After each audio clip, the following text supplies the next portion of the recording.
สนับสนุนโดยสมุนไพรมัดใจผัวลืมดีมีแต่คนถักสูตรฟิตกระสับช่วยให้น้องสาวสะอาดฟื้นฟูความมั่นใจให้แก่ผู้หญิงชีวิตคู่มีความสุขโทร020 591 6 3084ห้างคำแดงโมบายห้างโทรศัพท์มือถือครบวงจรบ้านข้างแบง48เมืองปทุมพรแจ้งเกิดประสาทโทร020 979 76663บริษัทลาโกการเงินมีปัญหาปรึกษาเลยฟรี020 983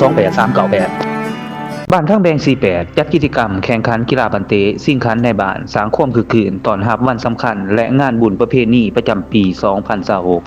วันที่31มังกรปี2026ที่ผ่านมานี้บ้านทางแบง48เมืองปทุมพรแข่งจังหวัดสากและจัดกิจกรรมแข่งขันกีฬาบันเตะสิ่งขันในบ้านขึ้นอย่างคึกคืนโดยมีทีมเข้าร่วมแข่งขันทั้งหมด3รุ่นคือรุ่นทั่วไปจำนวน4ทีมรุ่น U17 จำนวน4ทีมรุ่นแม่ยิ่งจำนวน2ทีมการจัดกิจกรรมดังกล่าวเพื่อเป็นการสร้างขบวนการคำนับรับตอนวันสำคัญต่างๆของภาคของศาสตร์พร้อมทั้งเป็นการสร้างบรรยากาศความคึกคืนเพื่อต้อนรับบุญประเพณีของบ้านทางแดง48ประจำปี2026ที่จะได้จัดขึ้นในระยะอันไกลนี้ให้มีความหมายและความสามัคคีในชุมชนผลการแข่งขันรุ่นทั่วไปอันดับที่1ทีมบ้านนำไซรุมรับเงินรางวัล3,500,000 กีบพร้อมคัน1หน่วยอันดับที่2ทีมบ้านทางแดง48รับเงินรางวัล2ล้านกีบรุ่น U17 อันดับที่1ทีมสมิงขาวรับเงินรางวัล2,500,000 กีบพร้อมคัน1หน่วยอันดับที่2ทีมนานาศาสตร์บ้านทางแบง48รับเงินรางวัล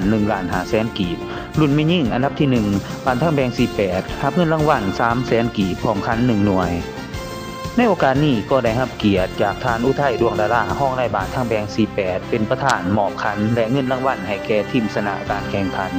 ในโอกาสเดียวกันนี้ทานกุ๊กไก่แก้วนครและมาดามน้อยในนามผู้สนับสนุนการจัดงานได้กล่าวว่าการจัดกิจกรรมในครั้งนี้เป็นการส่งเสริมให้เยาวชนและชาวหนุ่มให้หันมาสนใจออกกำลังกายสร้างความสามัคคีและสร้างความเข้มแข็งให้แก่ชุมชน